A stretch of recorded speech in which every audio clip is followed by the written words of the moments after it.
Your hands together for Don Olsen!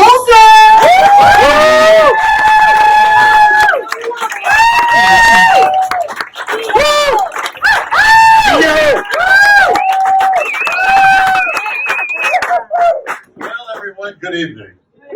Good evening. You're probably wondering, what is an 87-year-old guy doing up here in stand-up comedy?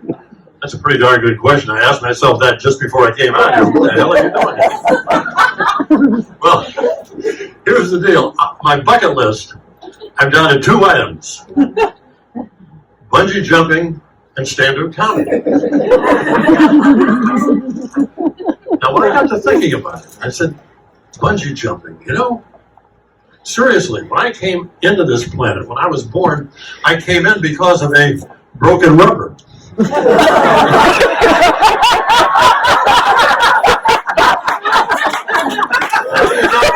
to go out the same way.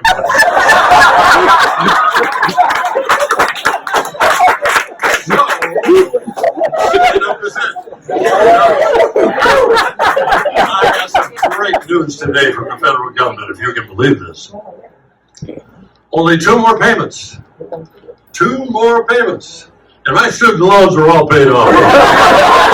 I'm done. I'll tell you what I'm really excited about. But this year of 2022 is the 60th wedding anniversary of me and my beautiful wife, Jody.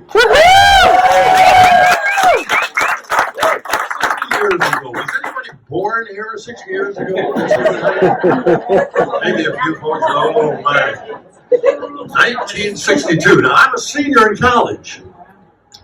I am sitting in the first class of my last semester. This girl walks by all the way down to the front, sits down, and I said to the guy sitting next to him, I said, who in the world was that? He said, well, that's Jody Norwood.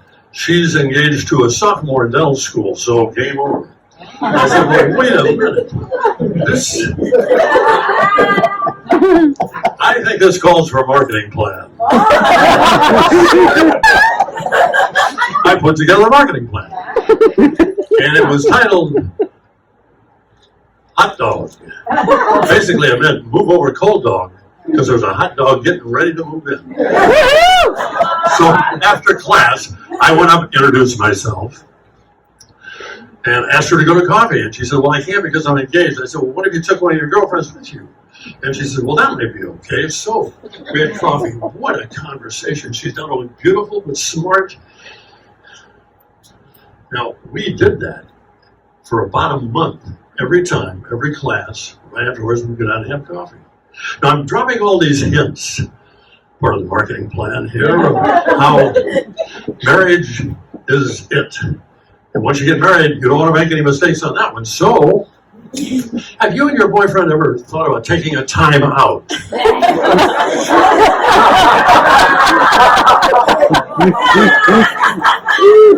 And she said no, but I said the reason would be because you just want to make sure, absolutely certain that this is it. I'm not saying it isn't, but I want you to make sure. They took a time out. I got a date for the next night. The next night. We went on 3 straight weeks, night after night after night. At that point, I drove her up to the lake and I said, Jody, I know I'm not your first love, but I want to be your last. And I said, I don't want to marry you just because I want to live with you, but I want to marry you because I can't live without you. And she said, yes!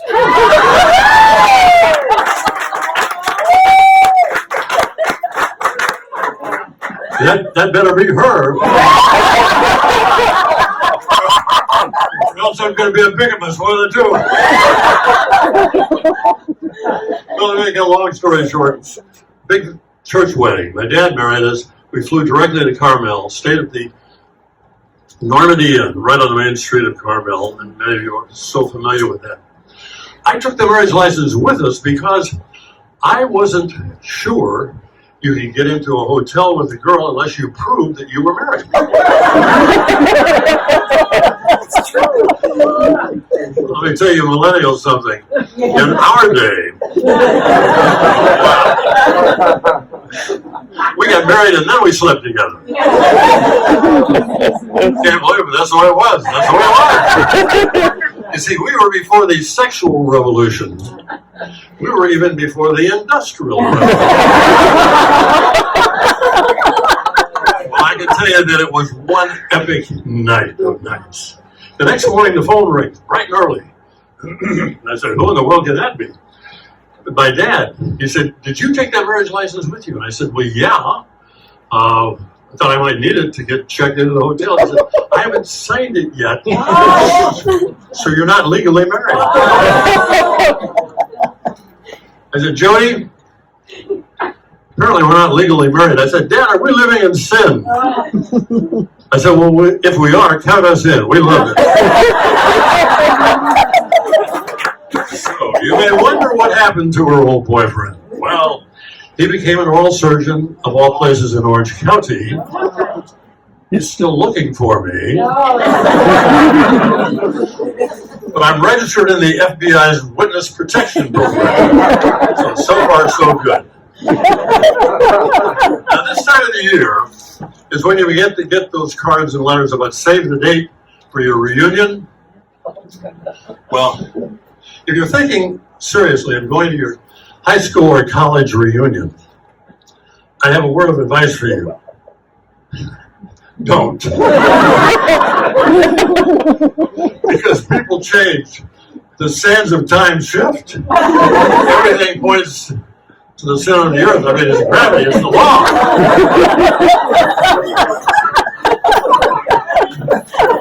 You know, they should have named them, instead of reunions, they should call them competitions, because it's really a competition to see if anybody even remotely resembles the graduation picture. I went to my 50th college reunion.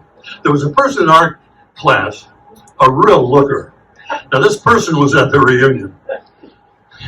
Thinning gray hair, slight mustache, pot belly, and that was the prom queen.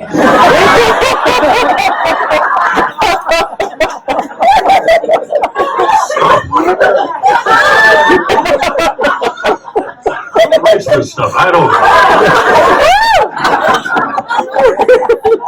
know. Well, living in Newport and working in New York, I spent a lot of time on airplanes. Captain comes on, he says, ladies and gentlemen, we've reached our cruising altitude of 37,000 feet. And by the way, we're going to unfasten the seatbelt sign, and oh my God! Nothing for 30 seconds, just a blackout. Now, there are three words. If you're a passenger on an airline, you do not want to hear it 37 seconds. Oh my God. I don't want to get any closer to you right now, thank you very much, Lord. But 30 seconds later, he came back on the PA and said, ladies and gentlemen, I'm so sorry for that time. But the stewardess brought in a cup of coffee. I spilled it right in my lap. You should see the front of my pants. 3 rows behind me, the guy says, the front of your pants, you want to see the back of mine.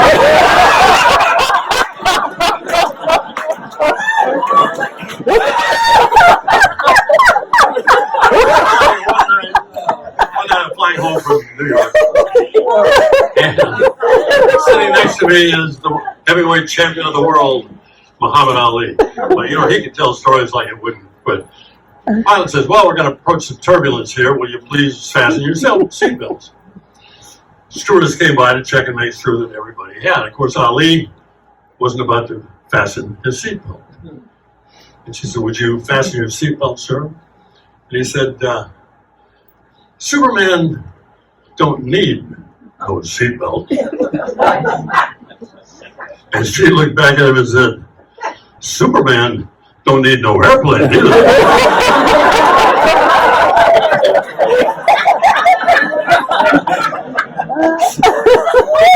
You know, every year, you get up, I don't know, do you get up in the morning and look at the news and look at the paper? Things just seem to get crazier every day.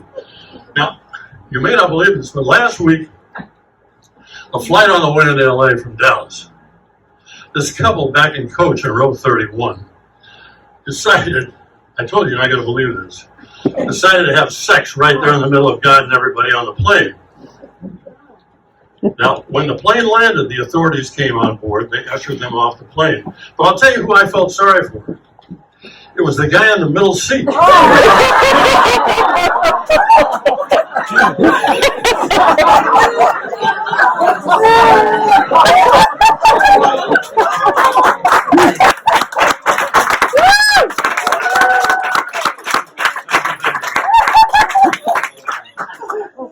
I tell you who else I feel sorry for these days are the parents who are trying to teach their kids about the birds and the bees. There were the bees and the bees.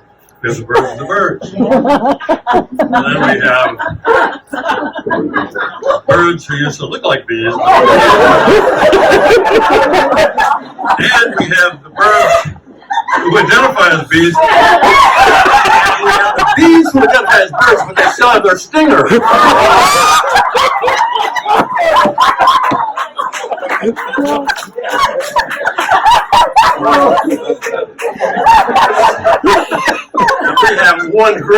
We have three beautiful grandsons. Eric is a junior at Laguna High School. And he called and said, "Pops, our course this semester is on human sexuality." And I said, "Yes." He said, we're working on grandparents and what they're up to in terms of their relationships. And I said, "You mean how many times do we have sex?" He said, "Yeah." And I said, "Eric, I'll tell you what. Your grandmother and I have sex almost every night. Almost Monday night.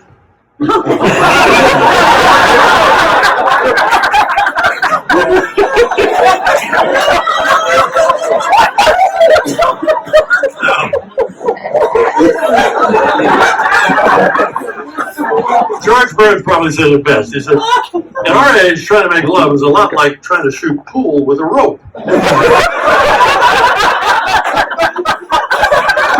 The thing about senior sex is that when you're making love, you don't know whether or not you're having an orgasm, a stroke, or a cramp.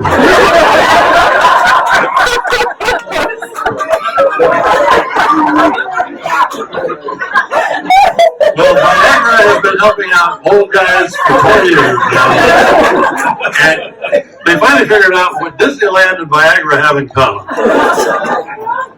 They both make you wait a long time for a 1-minute thrill ride.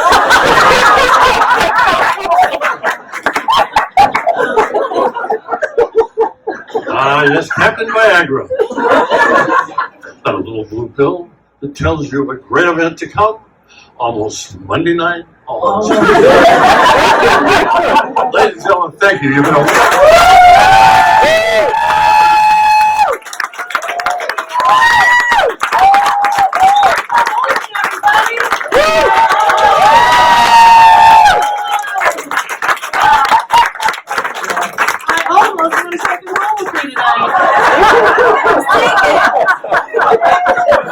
Oh my gosh, that was so great. And thanks everyone again for being here. We're going to keep this